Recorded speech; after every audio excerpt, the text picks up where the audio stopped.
ትንሣኤከ ለእለ አመነ ትንሣኤከ ለእለ አመነ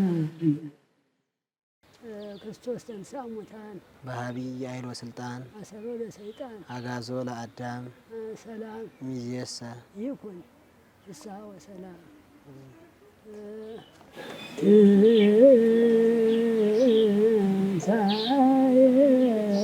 ትንሣኤከ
ትንሣኤከ ለእለ አመነ ትንሣኤከ ለእለ አመነ ብርሃንከ ፈኖ ዲበነ ብርሃንከ ፈኖ ዲበነ ብርሃንከ ፈኖ ዲበነ ብርሃንከ ፈኖ ዲበነ። እንኳን ለብርሃነ ትንሣኤው በሰላም አደረሳችሁ።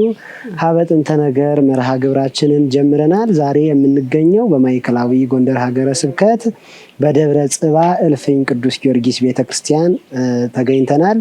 ዛሬ እንግዲህ ቆይታችንን የምናደርገው ከመላከ ሕይወት የኔታ አለቃ ብርሃኑ ጋር ነው። አብራችሁን ቆዩ። የእንታ እንደምን ሰነበቱ? እግዚአብሔር ይመስገን። እንደምን አላችሁ? እንኳን ለብርሃነ ትንሣኤው አደረሰዎት። እንኳን አብሮ አደረሳችሁ። እናንተ ደህና ናችሁ? እንግዲህ የምንገኘው በዓል ላይ ነውና ለሚዲያችን ቤተሰቦች ለሕዝበ ክርስቲያን እንኳን አደረሳችሁ ይበሉልን። እንግዲህ የኢትዮጵያ ሕዝበ ክርስቲያን በሙሉ የጌታችን የመድኃኒታችን ኢየሱስ ክርስቶስ ራሱ የጾመው ራሱ የጸለየው ባላጋራችንን ዲያብሎስ ድል አድርጎ የመጨረሻ የነፃነት ቀን እንድናገኝ ያደረገ እዚህ ሰዓት እዚህ አውደ ዓመት እዚህ ክብረ በዓል በዓለ ትንሣኤ አድርሶናልና ለመላው ሕዝበ ክርስቲያን ለመላው የኢትዮጵያ ሕዝብ እንኳን ከበዓለ ትንሣኤው አደረሳችሁ አደረሰን። አሜን አሜን። የእንታ እንግዲህ ወደ ጥያቄዎቼ ልለፍና ወደ ኋላ መለስ ብለን የልጅነትዎት ሕይወት አስተዳደግዎት እንዴት ነበር? እስቲ እሱን ያጫውቱ። እንግዲህ እኔ የተወለድኩ እንግዲህ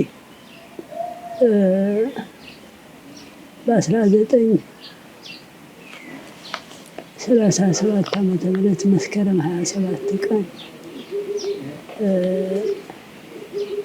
ነው የተወለድኩ።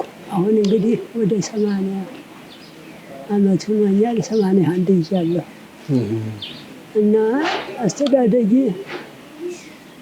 እንግዲህ በትምህርት ቤት ነው አብዛኛውን ያደግኩት እስከ 13 ዓመት ድረስ። አባት እናቴ ሳሉ እናቴ ሳለች እስከ 10 በእናት በአባቴ።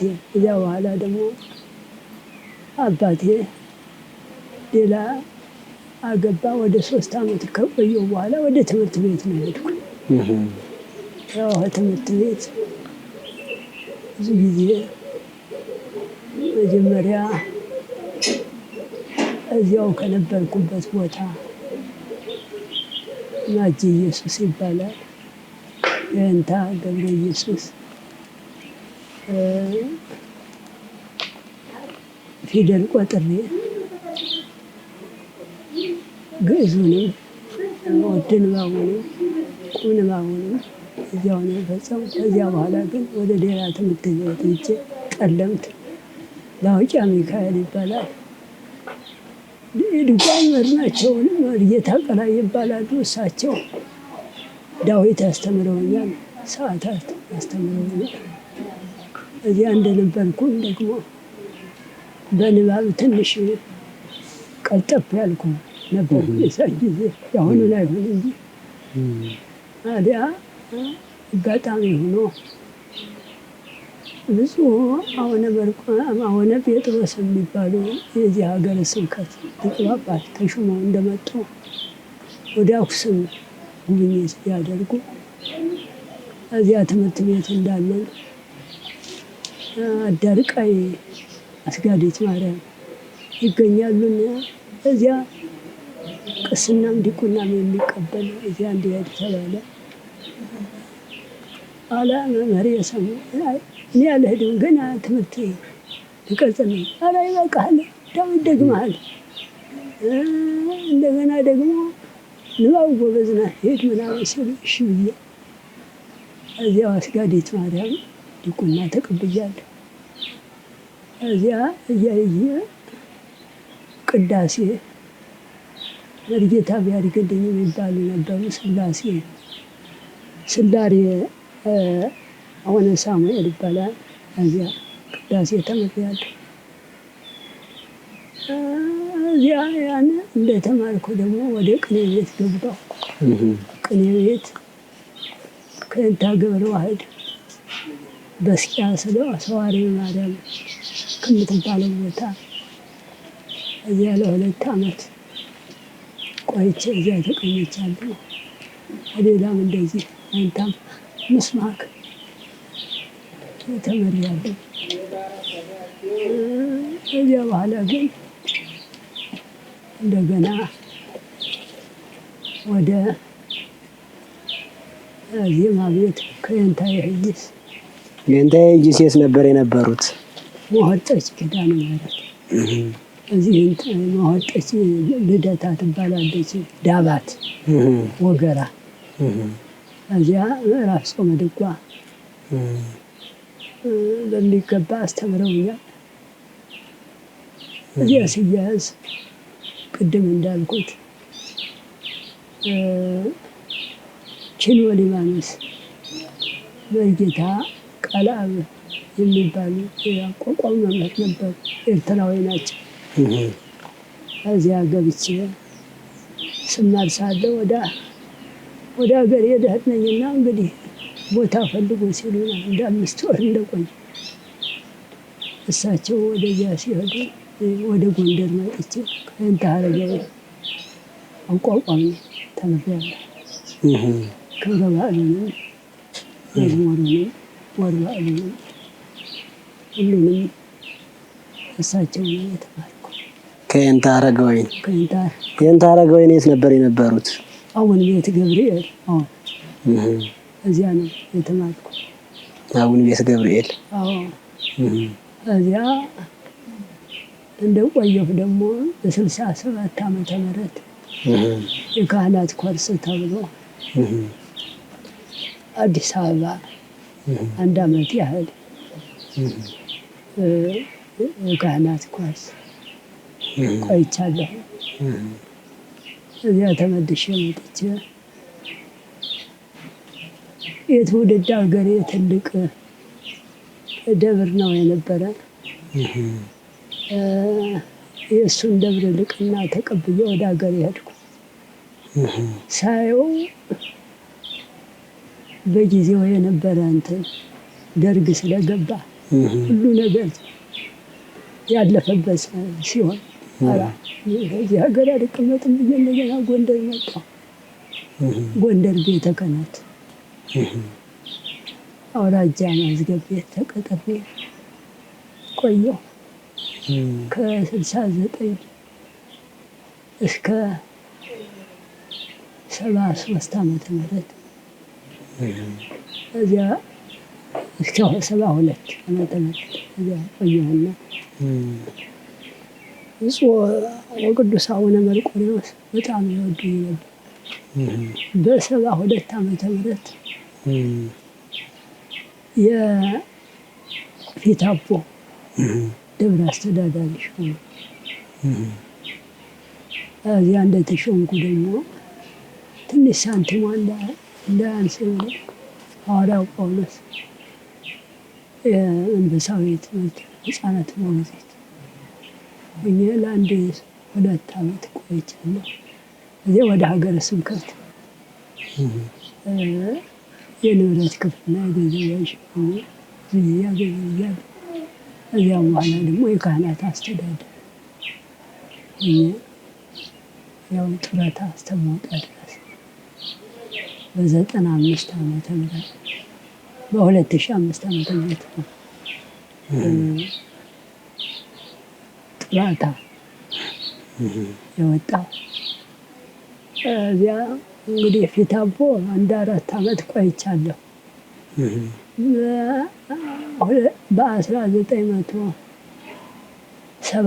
ዓመተ ምህረት ወደ እልፍኝ ጊዮርጊስ ተብዬ ያንን እንደያዝኩ 2 ዓመት የፊት አቦንና የዚህ 2 ዓመት እየተቀመጫለሁ። የቤተ ክህነትን ስራ እየሰራሁ እዚያ አባታችን እንግዲህ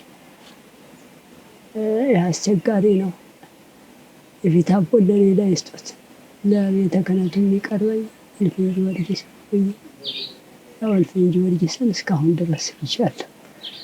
እንግዲህ ወደ 40 እዚህ በአጠቃላይ ወደ 45 ዓመተ ምህረት በልቅና ቆይቻለሁ። እዚህ የተዛወርኩም ደግሞ ወደ 40 ስንት ሊሆን ነው? ወደ 42 ዓመት ወደ 42 ዓመት ማለት ነው። ቤተ ክርስቲያንን አመጣሁ። ቤተ ክርስቲያኑን አሳድሻለሁ። የካህናትን ደሞዝ አሻሽያለሁ። ቦታ ገዝቼ የካህናት ደሞዝ እንዲሻሻል አድርጌያለሁ። በጣም መልካም ይንታ አቅም እስከዚህ በጣም መልካም። እንግዲህ በጣም በዚህ ሁሉ ጊዜያት መቼም ብዙ ያለፉ ታሪኮች ይኖራሉ፣ ግን የማይረሷቸው አጋጣሚዎች ይኖራሉ በመንፈሳዊ አገልግሎትም በትምህርት ቤት ህይወትም እና እሱን እንደው ቢያጫውቱን። እኔ እንግዲህ በትምህርት ቤት ሳለሁ ከሁሉም ጋር ተሳስቼ ነው የምኖር። ያን ያህል ፈተና ያጋጠመኝም የለም። በእርግጥ የመንፈሳዊ ትምህርት ቤት እንደ ዘመናዊ አይደለም። ከውሻ ጋር እየታገልን ነው ይህን ሙያ ለመያዝና ለዚህ ማዕረግ የበቃን። ይሄ ሳስታውስ በእውነት እዚያ ያነሶ ምድር ለነዳይ አፈር ስንተኛ የነበርን አሁን እግዚአብሔር ያን ቆጥረ ለዚህ ያደረስከኝ አምላክ በእውነት እግዚአብሔርን አመሰግነዋለሁ። ደግሞ ሌላ ልፋቴን ድካሜን ውዳሴ ማርያምን አይቶ አንደኛ ቤት ሰርቼ ትዳር መስርቼ ልጆች አፍርቼ ይህን በማየቴ እግዚአብሔርን አመሰግነዋለሁ። እንደገና ደግሞ በአስተዳደር በኩል መቼም ሁልጊዜ እንደተሰጥክ አትኖርም። ግን አስተዳዳሪ የሚሆን ሰው ልበ ሰፊ ነገር ኃላፊ መሆን አለበት። አዎ ለጊዜው ቆጣ እላለሁ መክሬ እንዲያ ብዬ እንደገና እነሱም ይፈሩኛል። በእውነት እንደ አባት ነው የሚቆጥሩኝ። እኔም እንደ ልጅ አድርጌ ነው ካህናቱን አስተዳድር። በዚያ መሰረት እስካሁን ካህናትን ቀጥቼ አላውቅም። እንደገና ደግሞ እኔ አስተዳደርነቱን የምሰጠው ለጊዮርጊስ እንጂ ለእኔ ኃይሉ የእሱ ነው፣ በእግዚአብሔር የተሰጠው። እሱ እስከ ዛሬ መቼም ቅፍ ድግፍ አድርጎ እኔን አክብሮ እስከ ዛሬ ቆይቶኛል። እኔም ደግሞ እሱን እያገለገልኩ እስከ ዛሬ ቆይቻለሁ። ይሄ ነው እንግዲህ። በጣም ድንቅ ነው የኔታ። እንደው እዚህ በደብረ ጽባህ ቅዱስ ጊዮርጊስ ቤተክርስቲያን እልፍኝ ቅዱስ ጊዮርጊስ ቤተክርስቲያን ለበርካታ ዓመታት አገልግለዋል። በእልቅናው ቤተክርስቲያንን አገልግለዋልና እንደው ከቅዱስ ጊዮርጊስ ጣዕመ ዝማሬው ውስጥ ከንሺው ከወረቡ እንደው እርሶ ልቦት የፈቀደውን ቢሉልን። ንሺውን ጥር 18 ቀን ዝርወተ አጽሙ ነው።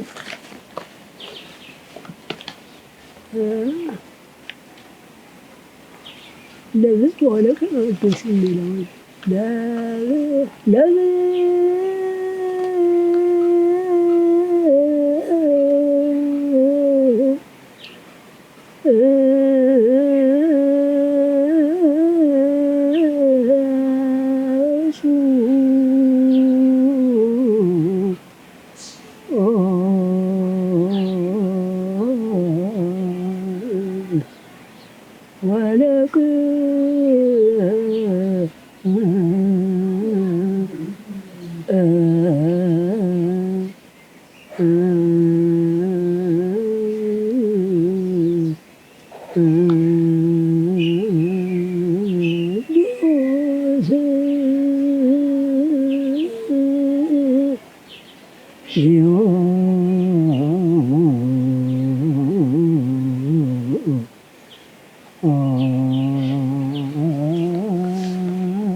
የነውን እሺ መጣ ነው። እንደገና ደግሞ ወይም የቅዱስ ጊዮርጊስ የሚል አለ። እሱን ወረቡን ልበል። እሺ እንግዲህ ያሬዳዊ ዜማ በወረብ ወይ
ወይ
በጣም ድንቄንታ ቃለ ሕይወትን ዝማሬ መላእክትን ያሰማልን።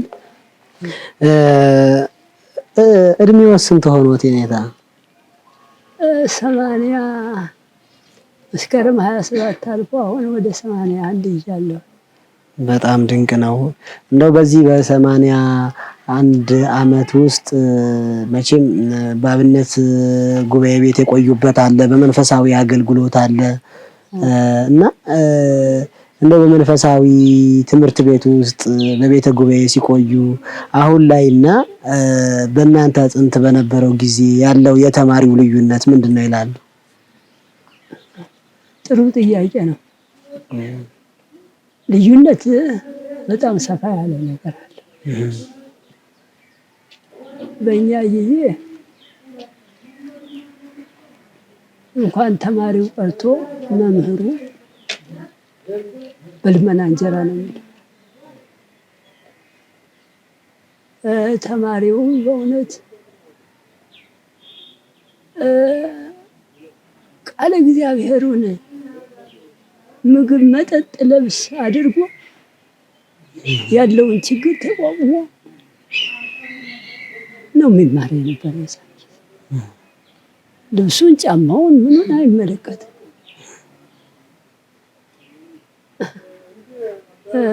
አወጀዲን ለብሶ ጥብቆ የምትባል ነገር አለች። ይቺ ደግሞ ፓንት ወይም ቡታንታ ሱሪ የሚባል ያን አድርገን እንደገና ደግሞ እንደ ዛሬ ሳይሆን በባዶ እግራችን ነው የትም ሀገር ተንከራተነ የምንለምን እንትን ምን ውሻ ጋር እየታገለ ያን ጊዜ ደግሞ በእውነት ህዝበ ክርስቲያኑ የተባረከ የተቀደሰ ነበር። እኛን ሲያይ እንደ ልጅ አድርጎ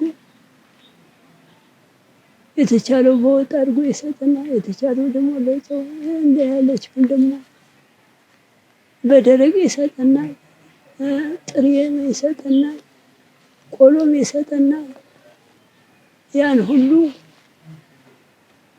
ተቋቁመን ነው እንትን ያን እንደገና ደግሞ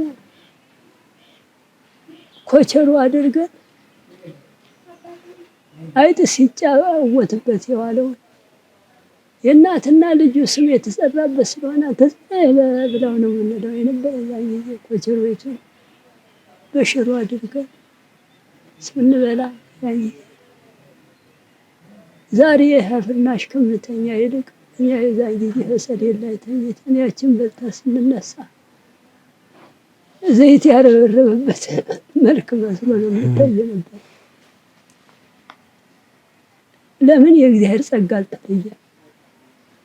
መምህሩም እንደዚያ ማለት ነው። እኛ ምን የተለየች ቦታ ተሰጣለች። ያቺ ለመምህሩ ተብላ አንድ ያመኑትን ተማሪ እዚያች ደግሞ ያመጣላቸዋል።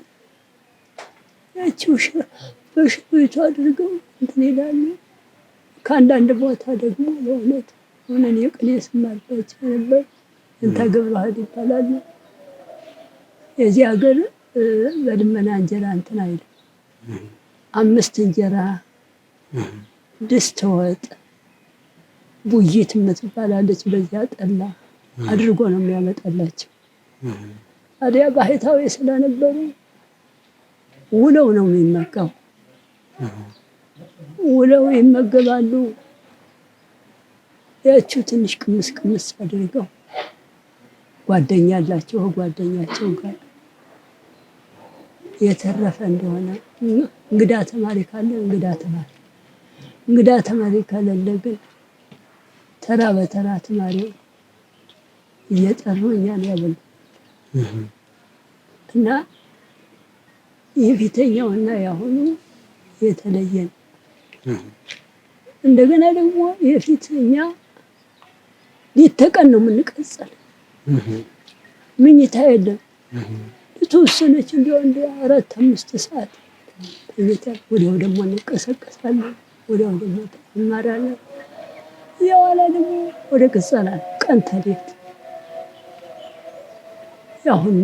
ያሁኑ ግን የዘመናዊ እንትን ሆኖ ያን ያህል አይደለም።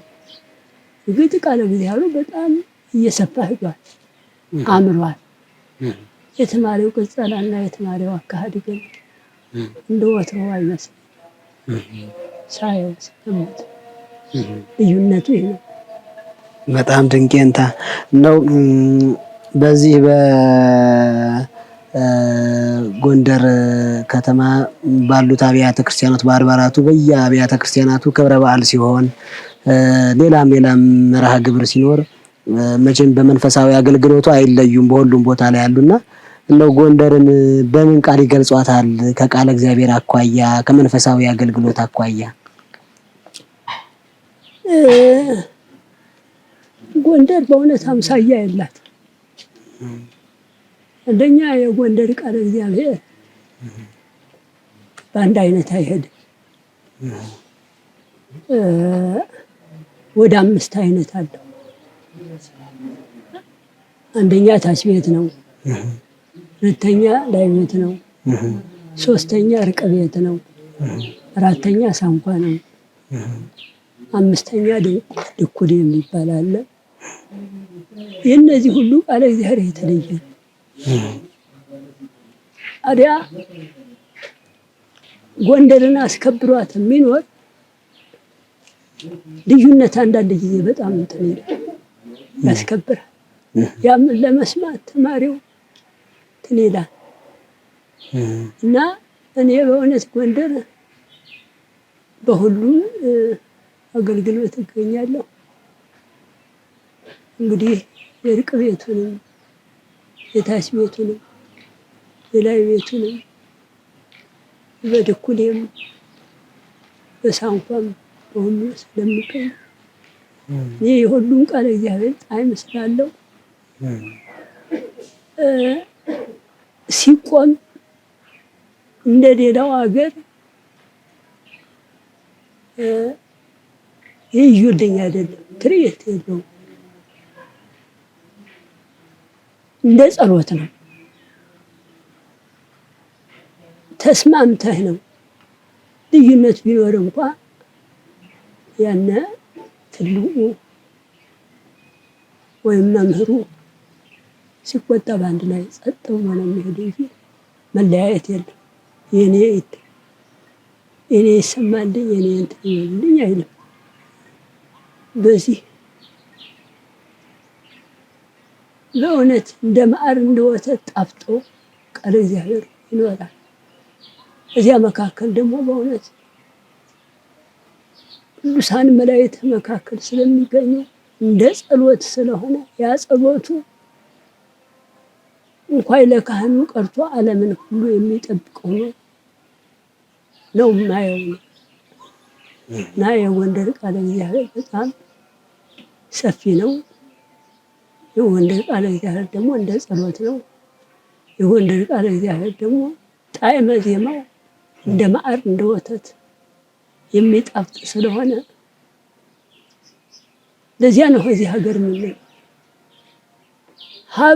ሀብቷ ንብረቷ ቃለ እግዚአብሔር።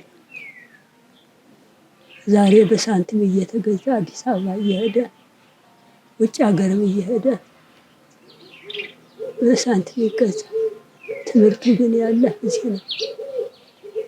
እኛ ግን በእውነት እኔ አሁን በ95 ዓመተ ምህረት ነው ወደ አዲስ አበባ እና እዛ ወደ ምናምን ብሎ ኧረ እኔ እንግዲህ በዚህ እድሜ ወደዚህ አልሄድም።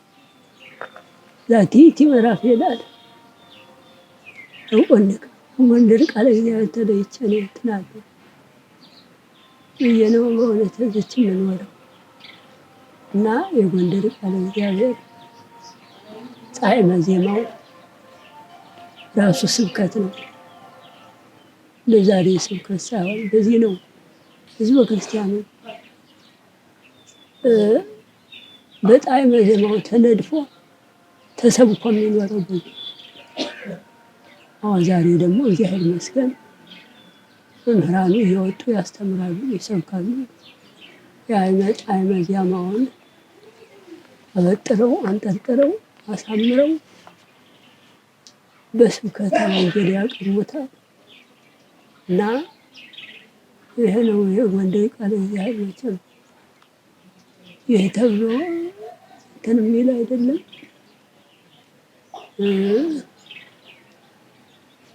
እኔ አሁን እዚያ ፊት አቦሳለሁ። አንደኛ ቦታ አስከልዬ አስገብቻለሁ።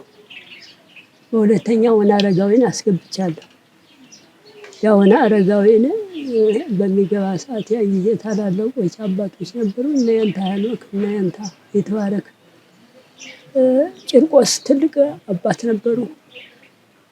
ሌሎችም ትላልቆች አለቆች ነበሩ። እዛ ጊዜ ያን ሳስገባ ወረቦችን ሁሉ አዘጋጅቼ አቀርባለሁ።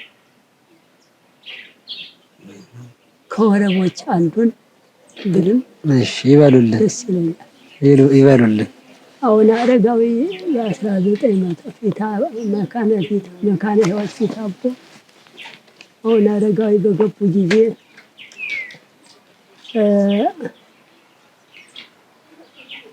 በማህሌት ጊዜ ያው ወረብ አለና ከወረቡ አንዱ የመጀመሪያውን እኔ ነኝ ያዘጋጀሁት። ይህም ጻማ ቅዱሳን የሚል ነው።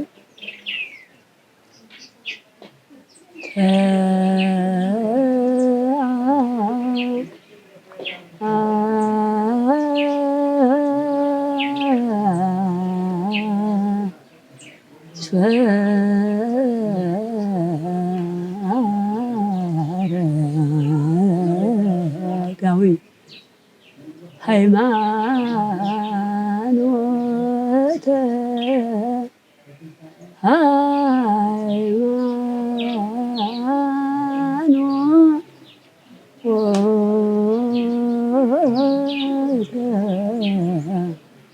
ጻማ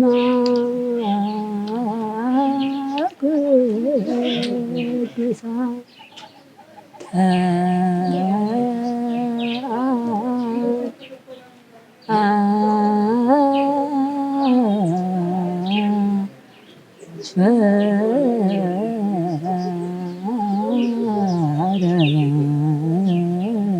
አረጋዊ ሃይማኖተ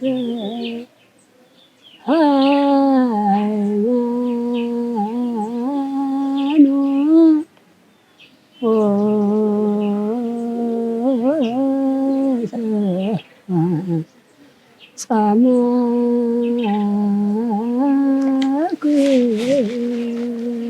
ቅዱሳን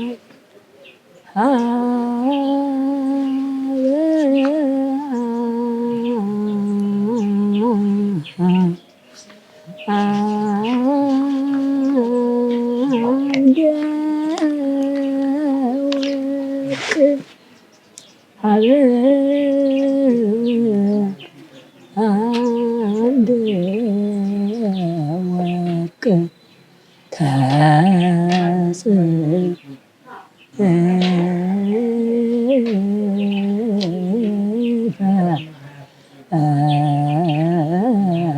ስሙ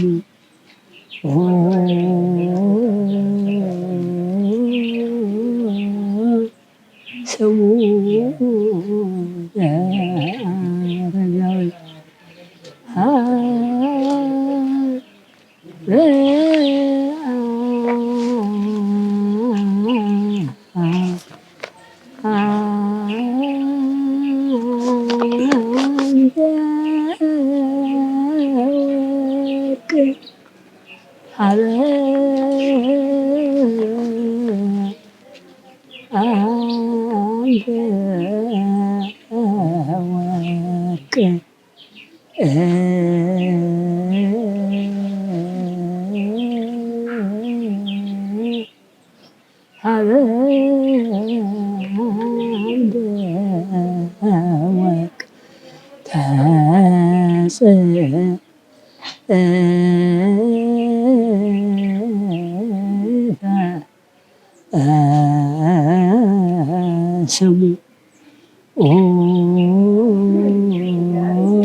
ስሙ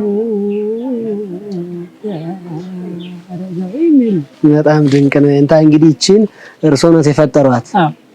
በጣም ድንቅ ነው። እንደው ምናልባት እንደው በስፋት ብዙ ጊዜ ይሄንን እንግዲህ በፈጠራ በወረቡ በንሺው እርስዎ ነው የሚጠሩትና እንደው እቺ መረሳት የለባትም የሚሏት ካለሽ ቢሉልን። ከወረቦች ከንሺዎች ውስጥ እንደው እቺ ብትባል የሚሏት ካለች ቢሉልን።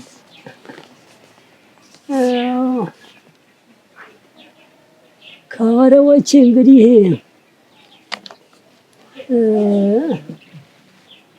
የመጀመሪያ ወረብ ያው እውነት የሚገርማቸው ገና ተማሪ ሳለሁ እንዲያው ለእኔ ፈቅዶልኝ ነው መሰለኝ ፊት ሚካኤል ነው ባህረ ግርምታ የሚለው የመጀመሪያ ወረብ እስካሁን አልተረሳም። ዛሬም በሁሉ ገብቶ እና እችን እና ማርያም ታይል ደግሞ ከዚያ ሆነ አረጋዊ ልያታለሁ። እነዚህን ሁለቱ ልላቸዋል። እሺ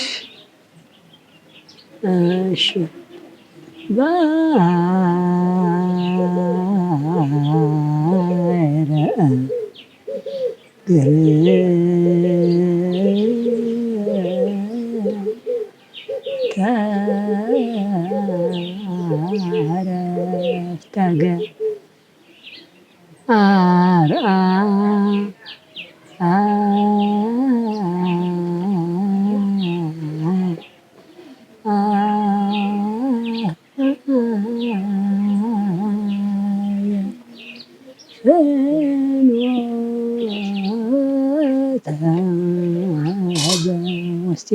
ዛሬ በእግዚአብሔር ነው የሚሄድ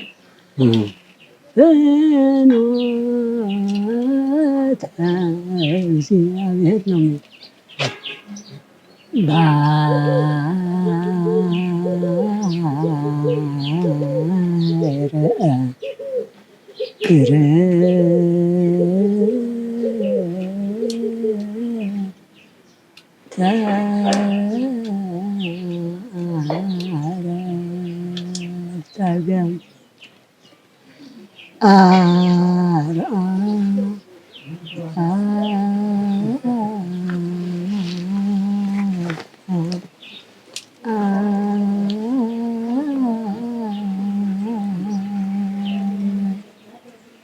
በእደ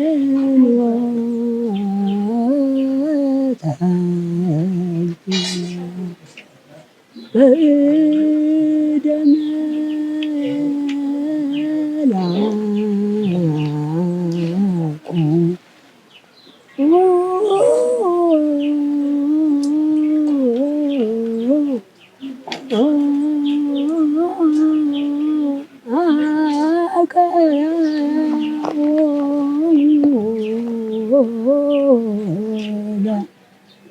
እስራኤል እስራኤል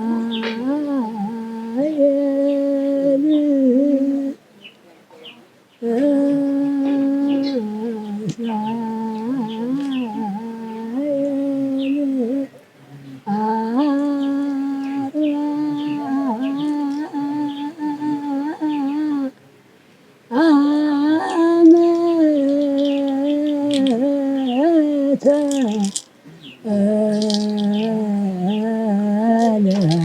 ብዙ በገዳም በእደ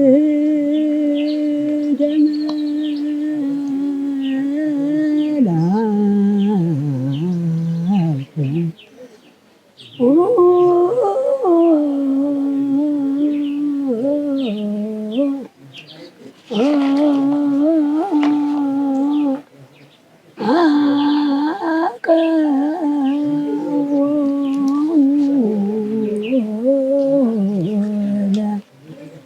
እስራኤል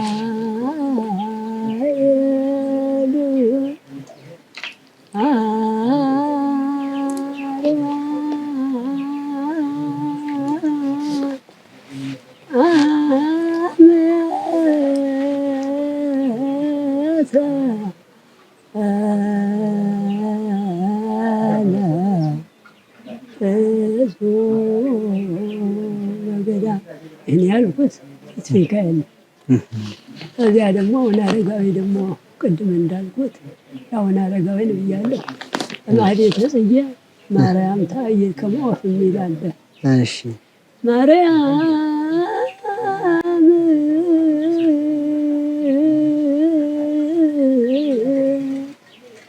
ከመወፍ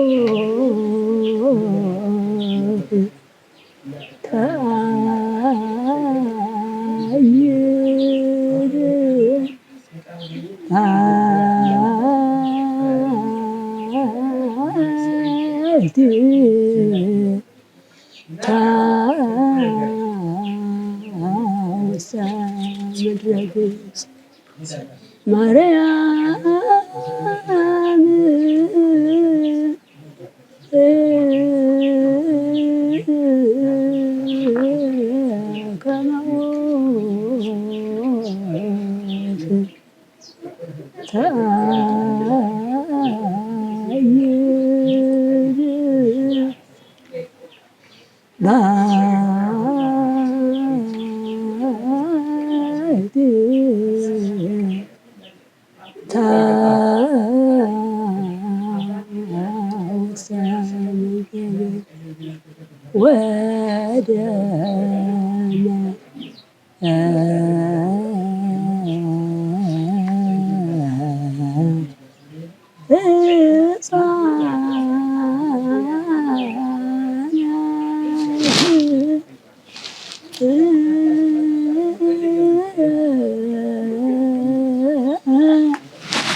በሁሉ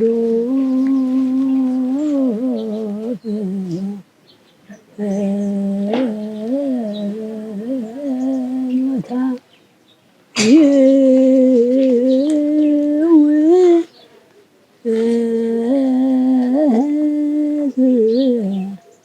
ደመ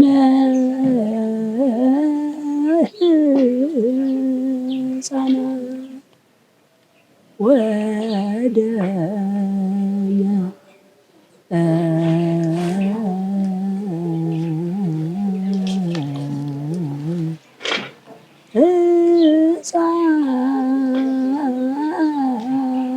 ሕፃናት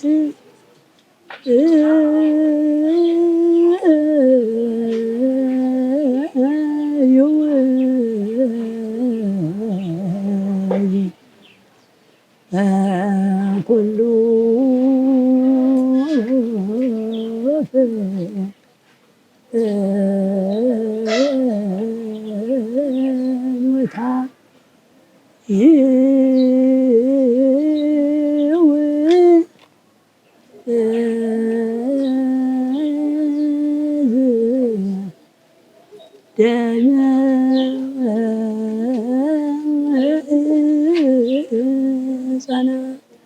እነዚህ ወረቦች ናቸው። በጣም እንግዲህ ከንሽ ደግሞ በጣም አንደኛ ቋሚ ያለ ነፍሳት የሩፋኤል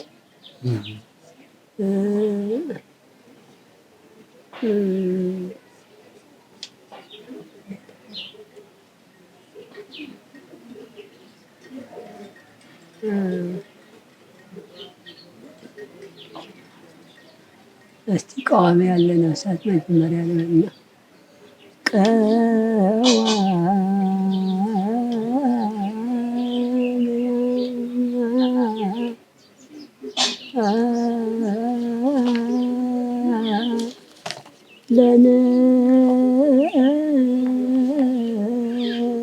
ለነፍሳ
ይትፌነ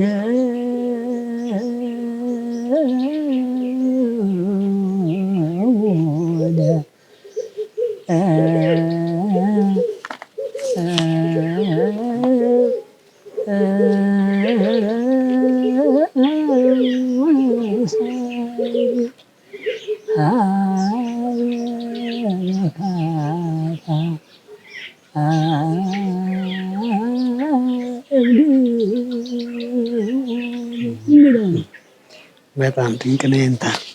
እንደገና ደግሞ ለዛት ቤት የቅዳሴ ቤቷ የእመቤታችን ሰን እሷ እንግዲህ እንዲያውም በዚህ ጊዜ አለቃ ብርሃኑ እየተባለ የምትጠራ እሷ ለውስጥ አለች። እርሷ ያሏት ያው የኔ አይደለም አባቶች ያገኘሁት ነው።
ዛቲ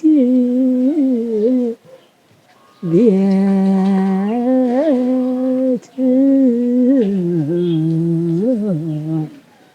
ሀነፃ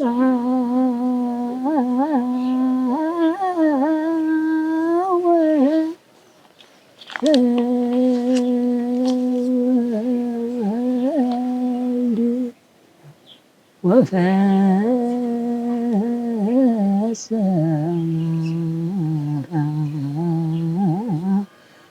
መንፈስ ቅዱስ። እንግዲህ የአሁኑ ቃል ያን ያህል አይደለም። ቀድሞ በልጅነት ደህና ነበርክ። እስካሁን እስከ 2014-15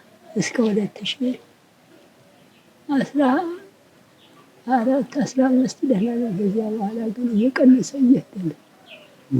በጣም ድንቅ ነው። ይንታ ቃለ ሕይወትን ያሰማልን ነው። በስተመጨረሻ ማለት የሚፈልጉት ማስተላለፍ የሚፈልጉት መልእክት ካለ እድሉን እንስጦት።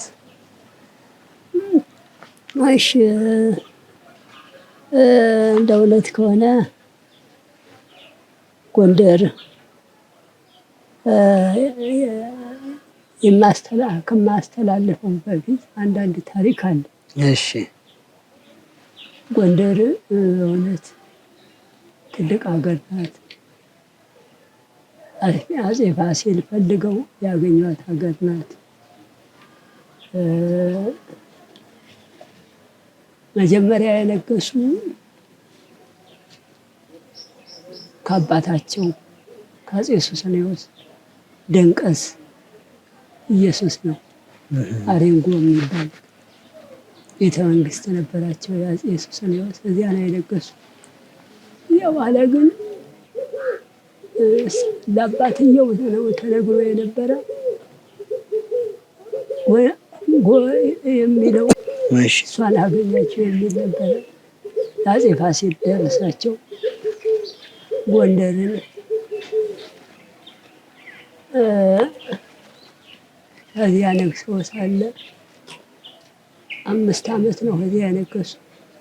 እዚያ በኋላ ግን የሚባል ነገር እንዲያው ጌታ ኢየሱስ ክርስቶስ ይችን ሀገር ያገኘሁ እንደሆነ መጀመሪያ አብያተ ክርስቲያናትን፣ ሁለተኛ ቤተ መንግስቴን እሰራለሁ ብለው ነበር ምጽአት ገብተው።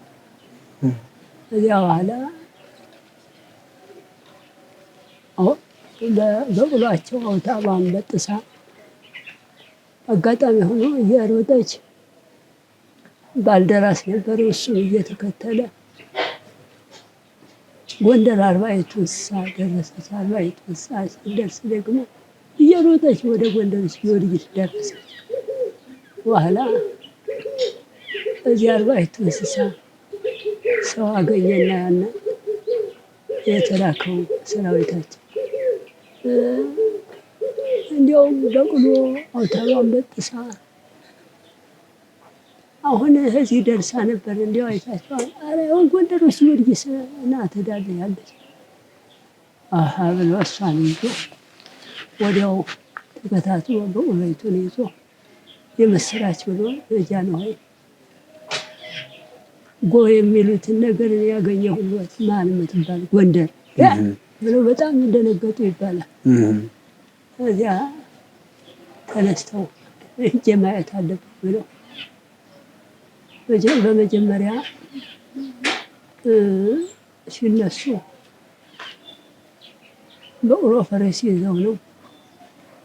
በቅሎ ሲመጡ ተሃ ሲደርሱ ነብር አገኙ፣ ገደሉ።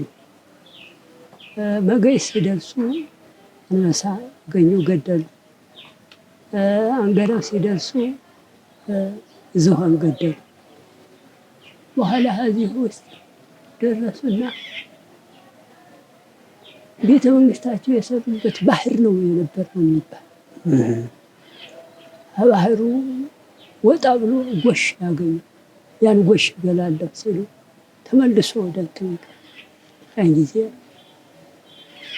ባህሩ ውስጥ የነበረ ባህታዊ ብቅ ብሎ ሪዙ እንደ አቡነ ገብረመንፈስ ቅዱስ መልእክቱ እንደ መልአክ ግርማ ሞገሱ እንደ አንበሳ የሆነ ተከትሏቸው የነበረው እሱ ብቅ ሲል ሰራዊታቸው ሁሉ እንዲያው እርግፋል የመጣህበትን ሰርተህ እኔ ጎሽ እገላለሁ እላለሁ። ኧረ አባታችን እርስዎ የታየዎትን ይንገሩኝ አሏቸው። እንግዲያስ እኔ የቆምኩበትን ቦታ ቤተ መንግስትህን ትሰራለህ፣ እስከ ዓለም ፍጻሜ ድረስ ፋሲል ግንብ እየተባለ ስም ሲጠራ ነው ብሎ ነገራቸው። እዚያ በኋላ ያው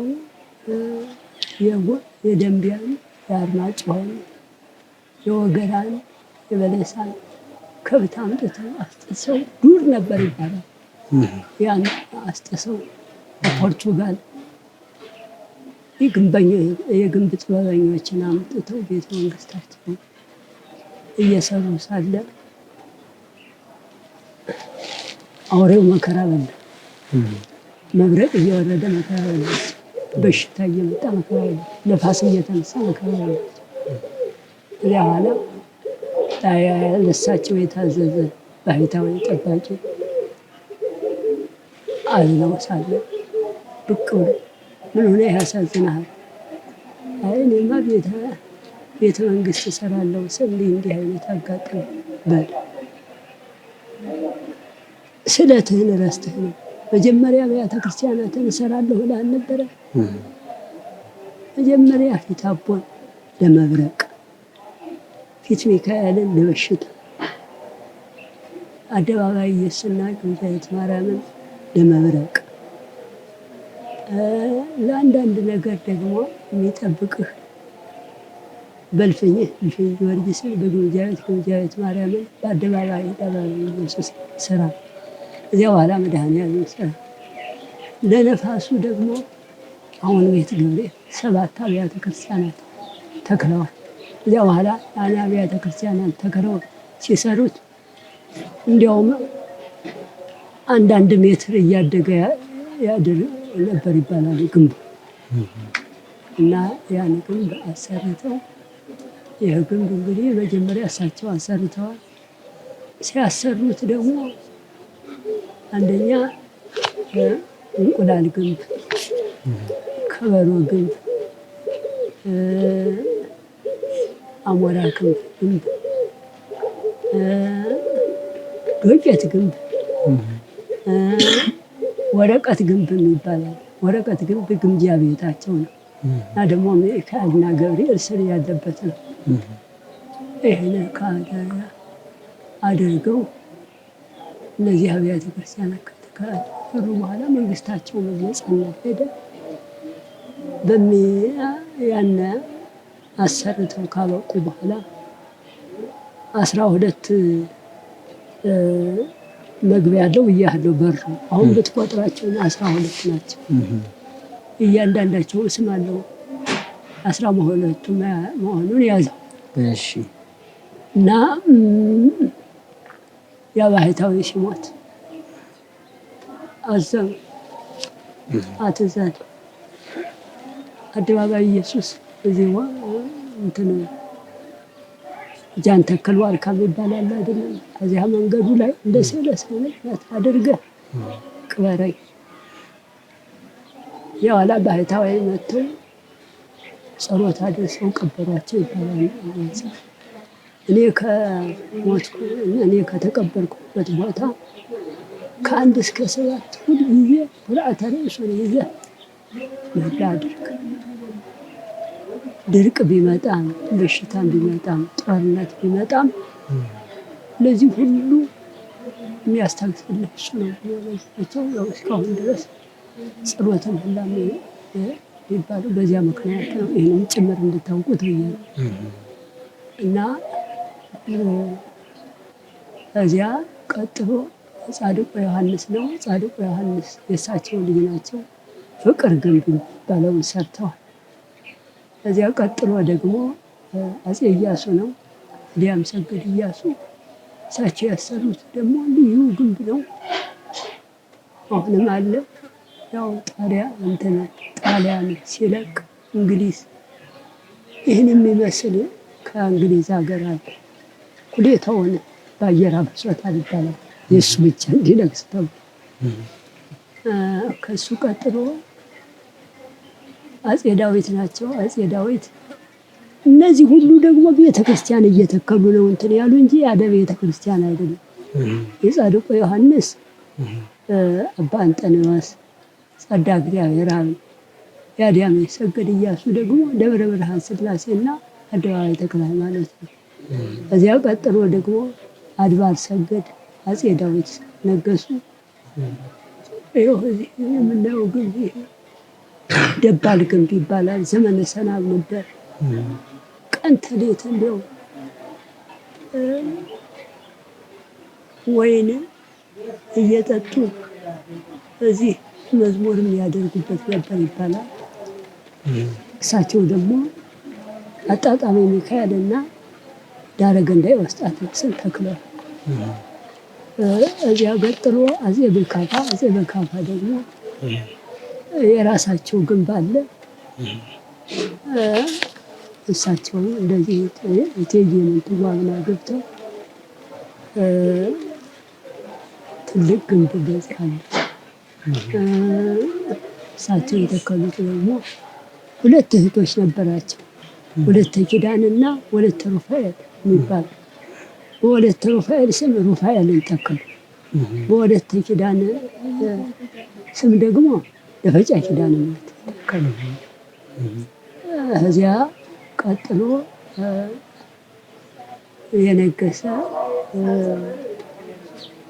እንትና ነው ብርሃን ሰገድ ኢያሱ፣ ቋረኛ ኢያሱ ይባላሉ። የአፄ በካፋ ልጅ ናቸው። እሳቸው እንደዚህ ነግሰዋል። ግን ዋናው ግዛቱ የነበረ በእቴጌ ምንትዋብ ነው። እቴጌ ምንትዋብ በ3 ወቄት ወርቅ ገዝተው ደብረ ፀሐይ ቁስቋም ነው አሰርተዋል። ያቀጥሎ የነገሰ ዮሐንስ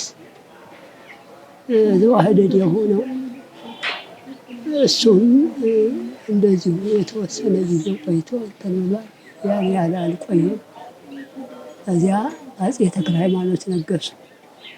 አፄ ተክለ ሃይማኖት መናኔ መንግስት ይባላሉ። እና አፄ መናኔ መንግስት ሲነግሱ ደግሞ ብዙ አድባራትን ተክለዋል።